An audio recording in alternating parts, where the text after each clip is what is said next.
Assalamu алейкум мекендештер, мына Кыргызстандын эң четки айылындагы мектеп Бурхан Набиев атындагы мектебине келип отурабыз. Ал эми бул жерге өзүбүздүн аманаттарыбыз бар. Бул биз ve Хессен коомунан жана Германиядагы мекендештерибизден, жана Кореядагы мекендештерибиздин компьютер, проектор жана китеп, доскалары менен берген аманаттарды берип отурабыз. Ал эми бул жердеги окуучулардын маанайы жакшы, сонун ал эми алган билиминин натыйжасы болгон болсо, Кыргызстандын республикалык олимпиадаларда 1-чи, 2-чи, 3-чү орундарды багындырып келди.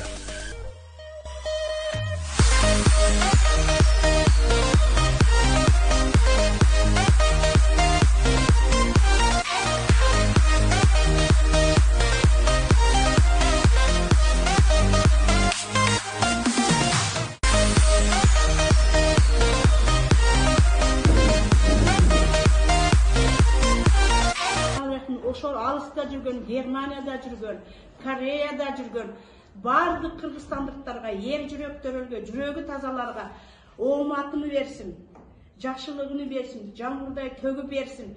Өмүрү узун болсун, ушундай жакшылыктардын көбүнө жасасын, Кыргызстан элиме көп салым кошуп, издери калсын. Амин.